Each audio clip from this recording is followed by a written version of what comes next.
হরে কৃষ্ণা বন্ধুরা, ওয়েলকাম সবাইকে, স্বাগত শ্রেয়াস লাইফস্টাইল ব্লগে।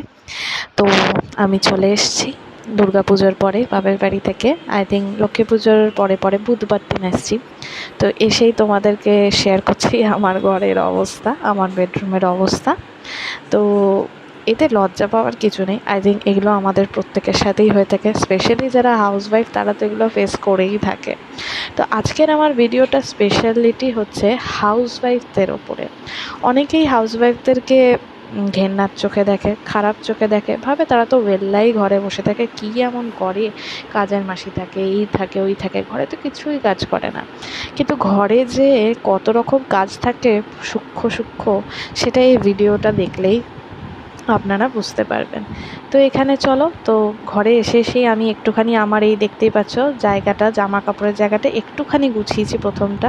তো ভাবলাম যে না, বন্ধুদের সাথে তো আজকের ব্লগটা শেয়ার করতেই হবে, চটপট দেখিয়েই ফেলি যে হাউসওয়াইফ হওয়াটা কোনো খারাপ না। আর হাউসওয়াইফের জন্যই এই গোটা সংসারটা চলছে, আর হাউসওয়াইফদের জন্যেই আমার মনে হয় সব কিছু ঠিক টাইমে সব কিছু পেয়ে যাওয়া থাকে। তো চলো বন্ধুরা, গুছিয়ে ফেলি, নতুন কাজে লেগে পড়ি আবার। তো যেমন বলা হয় যে মাকে দেখে সংসার করার ইচ্ছা হয়, মায়ের মতন সংসার করার ইচ্ছা হয়, কারণ আমরা ছোট থেকে মাকে দেখে বড় হই। মা যেমন সংসার গুছিয়ে রাখে, যেরকমটা করে সেটা করার ইচ্ছা হয়। তো সেরকম সংসারে যেমন মায়েরও জরুরি, তেমনি সংসারে শাশুড়ি মায়েরও জরুরি। শাশুড়ি মাকে দেখে সংসারের পদ্ধতি, সংসারের কী করে হাল ধরে রাখতে হয়, কী করে কম খরচে সংসার চালিয়ে রাখতে হয়, কী করে বিপদে আপদে অল্পের মধ্যে সংসার চালাতে হয়, কী করে খুশির দিনে সংসার চালাতে হয়, এই সমস্ত জিনিসটা কিন্তু শাশুড়ি মায়ের হাত থেকেই শেখা হয়। তাই যখন আমি প্রথম বিয়ে করে এসেছিলাম বন্ধুরা, তখন আমার শাশুড়ি মা আমায় একটা কথা শিখিয়েছিল যে তুমি যখন চাকরি বাকরি করোনি, তুমি যখন এসেছই এই সংসারে বিয়ে করে, এই সংসারটাকে আপন করতে, তখন তোমাকে একটা জিনিস জানতে হবে, কাজকে কোনোদিন ভয় করলে চলবে না। যে কোনো কাজকে যদি তুমি মনে করো বাবারে এত কাজ, বিরক্তি সহকারে, তাহলে সেই কাজটা কোনোদিনই তোমার করতে ইচ্ছা যাবে না। কিন্তু কোনো কাজকে যদি তুমি ভালোবেসে করো, তাহলে সেই কাজ তুমি অবশ্যই করতে পারবে। তো আমার মনের মধ্যে যেমন আমার মা ইন্সপিরেশন আমার সংসার করার পিছনে, তেমনি আমার শাশুড়ি মাও কিন্তু আমার শক্তি। আমি প্রতিনিয়ত যে সংসারে কাজ সমস্ত কিছু গুছিয়ে সুন্দর করে করার চেষ্টা করি, পরিপাটি করার চেষ্টা করি, সেটাও কিন্তু আমার শাশুড়ি মায়ের অবদান। তাই আজকে আমার এই ব্লগটার পিছনে যারা দায়ী, সেই দুই শক্তি হচ্ছে, মানে যে দুই শক্তি দায়ী, সেটা আমার শাশুড়ি মা, আমার মা। আজকে আমার সংসার করার পিছনে তারা, গুছিয়ে সংসার করার পিছনে তারা। তাই আমি নিজেকে প্রথম প্রথম মনে করতাম যে আমি তো চাকরি করি না, আমি তো কোনো কিছুই করি না, আমি তো হাউসওয়াইফ। কিন্তু তারপর আমি বুঝেছি যে না, আমি একটা হাউসওয়াইফ কথাটা বা হোম মেকার কথাটার অনেক বড় মিনিং আছে, অনেকটা বড় স্যাক্রিফাইস আছে, অনেকটা বড় দায়িত্ব আছে। সব দায়িত্বটা কিন্তু সবার পক্ষে সম্ভব নয়। আমি সবসময় চেষ্টা করি যে কাজটাই করব, আমি সে কাজটা যেন মন দিয়ে করতে পারি, সেটা যেন খুব গুছিয়ে করতে পারি, মন দিয়ে করতে পারি, আর সেই কাজে যেন আমি স্যাটিসফ্যাকশান পাই। সেটা বাড়ির কাজই হোক, বাইরের কাজই হোক, ঘরের কাজই হোক, আর যেটাই হোক। And I am happy, I am proud to B my self. আমি সত্যিই নিজের প্রতি খুব প্রাউড ফিল করি যে হ্যাঁ, আমি এই বড় কাজটা, যে কাজটা করবার জন্য সবাই ঘাবড়ায়, এই যে হাউসওয়াইফের কাজ, হোম মেকার কাজ, ঘরের কাজ, ঘর গুছানোর কাজ, আমি এই কাজটা করতে সক্ষম, বা এই কাজটা করতে আমি ভালোবাসি। কোনো কিছু অর্গানাইজ করতে, কোনো কাজ সামাল দিতে আমি ভালোবাসি, আর যেটা করি আমি মন দিয়ে করি। তো এখানে বন্ধুরা অনেক জ্ঞান তোমাদেরকে দিয়েই দিয়েছি। আসলে আজকে তো বলেইছি যে এই ভিডিওটা হাউসওয়াইফদের ওপরে, আর আমার চোখে সবথেকে বড় হাউসওয়াইফ আর সবথেকে শ্রেষ্ঠ হাউসওয়াইফ আমার দুই মা। তো এই ভিডিওটা দুই মাকেই ডেডিকেট করলাম। তো এখন রাত্রি মোটামুটি 9টা বাজতে চলেছে। আমি যেদিন এসেছি বুধবার দিনকে, সেদিনকে আমি ঢুকতে এখানে দুপুর হয়ে যায়। দেন দুপুরবেলা একটু রেস্ট নিয়েই আমি বিকেল বা সন্ধ্যের দিক থেকে অ্যাকচুয়ালি আমি কাজ করা শুরু করে দিই। এখানে তোমরা দেখতে পাচ্ছ বন্ধুরা, আমি জানলাটা খুলে দিচ্ছি, একটু রুমের যখন চাদর ফাদরগুলো পাল্টে নিয়েছি, ফ্রেশ করে নিয়েছি রুমটাকে, কারণ অনেক দিন হয়ে গেছিলো চাদরটা পাল্টানো হয়নি। পুজোর পর বাড়ি ফিরছি, চাদর সব কিছু পাল্টানোটা দরকার। জানলাগুলো খুলে ভালো করে জানলাটা ঝেড়ে নেব, মুছে নেব, যাতে রুমের মধ্যে একটা অক্সিজেন ভাব ক্রিয়েট হয়, যাতে রুমটা গুমোট না লাগে। আর এটাই তো পরিষ্কার পরিচ্ছন্নের সবথেকে প্রথম চিহ্ন বলতে পারো। আর আমি সত্যি কথা বলতে আমাকে এগুলো কেউ শেখায়নি, এগুলো আমি দেখে শিখেছি, এগুলো আমি শাশুড়ি মায়ের কাছে শিখেছি, এগুলো আমি আমার মায়ের কাছে শিখেছি যে না, নিজের জায়গা, নিজে যেখানে তুমি থাকছো সেই জায়গাটাকে সুন্দর করে গুছিয়ে রাখাই আমাদের কর্তব্য। তাতে মনও ভালো থাকে, তাতে পজিটিভিটি ক্রিয়েট হয়। আমি যখন বিয়ে করে এসেছি মানে আমি এই বাড়িতে লক্ষ্মী, মা লক্ষ্মী হয়েই আমি এসেছি। আমার পদের ছায়া মানে পায়ের ছায়া, আলতা, দুধে আলতার মধ্যে দিয়ে আমি এই পায়ে ঢুকেছি। তাহলে আমাকে যদি মা লক্ষ্মীর মতো পুজো করে এই বাড়িতে আনা হয়, তাহলে মা লক্ষ্মীর কর্তব্য হচ্ছে সংসারটাকে সুন্দর করে গুছিয়ে ধরে রাখা। আমি জানি না আমি কতটা পারি, কিন্তু আমি চেষ্টা করেছি। তো এখানে বন্ধু আমি জলদি করে সব ঝেড়ে ঝুড়ে নিচ্ছি, তোমরা দেখতেই পাচ্ছ। তো দেখতে থাকো, কেমন লাগছে ব্লগটা জানিও।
তো বন্ধুরা, এখানে আমি ফটাফট সব জিনিসপত্র গুছিয়ে নিচ্ছি।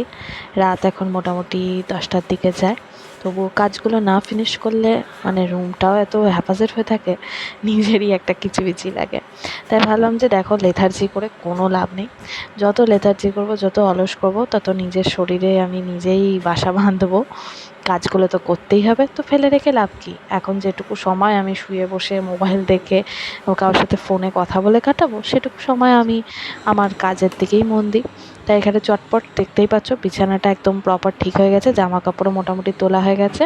ট্রলিগুলোকে সাইড করে ব্যাগগুলো রেখে দিচ্ছি, কারণ এগুলো সব আলমারির ওপরে তুলতে হবে। তো যেটা আমার বরের হেল্প ছাড়া আমি একদমই পারবো না, তাই পিছন দিকে একটা কোনায় রেখে দিচ্ছি। এখন তোমরা দেখতে পাচ্ছ আমি এই জায়গাটা, মেয়ের দুধের বোতল, ফ্লাক্স টাক্স এসব থাকে। তো বেড সাইড টেবিলে আমি এই জায়গাটা পরিষ্কার করে ফেলছি, এই জায়গাটা গোছাচ্ছি। তো চটপট এই জায়গাটা গুছিয়ে নিয়ে নেই, মোটামুটি আমার ঘরের কাজ সবই আর কি হয়ে টয়ে যায়। তো নিজেরও একটু বেশ ভাল লাগে। রাতেবেলা শোয়ার আগে যদি ঘরটা একদম আলু থালু জগন্নাথ হয়ে থাকে, তখন মনে হবে নিজেরই যে না, ঘুম আসছে না, ঘুম আসছে না।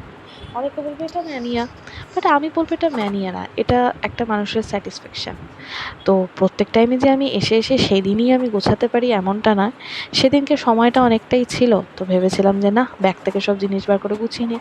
কারণ যখন কোনো জিনিসটা দরকার পড়বে, আবার ব্যাগ থেকে বার করো, আবার কোথায় আছে এইটা ওইটা লন্ডভন্ড করে খোঁজাখুঁজি করো। তার থেকে কাজটা তখনই যদি ফটাফট আমি সেরে নিই, গুছিয়ে নিই, সেটা বেটার হয়। তো এখানে ঝটপট তোমাদেরকে দেখিয়ে দিচ্ছি যে আমি কোন ডাব্বাগুলো ফাঁকা হয়েছে, কোনটা। মেয়ের জায়গাটা গুছিয়ে নিয়েছি, মেয়ের দুধের বোতল, দুধের গ্লাস, সব কিছু। তো টুকটুক টুকটুক করে যেগুলো মেয়ের খাবারের ব্যাগ থেকে বার করেছিলাম, সেগুলো পটপট পটপট করে সব গুছিয়ে নিচ্ছি। তো চলো তোমাদেরকে ঠিক করে একটু রুম ট্যুর দিয়ে দিই। তো তোমরা দেখে নাও আমি এতক্ষণ ধরে যে পরিশ্রম করলাম রুমটাকে ঠিক করার জন্য, সেটা তাহলে তোমরা দেখতেই পাবে। দেখে নাও কেমন।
তো নতুন নতুন ভিডিওস দেখতে প্লিজ আমার চ্যানেলটি সাবস্ক্রাইব করবেন।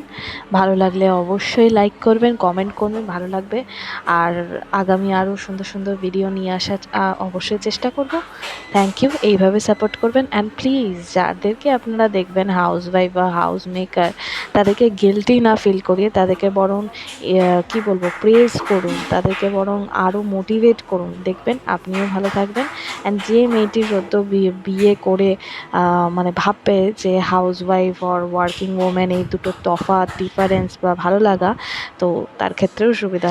Thank you, please subscribe.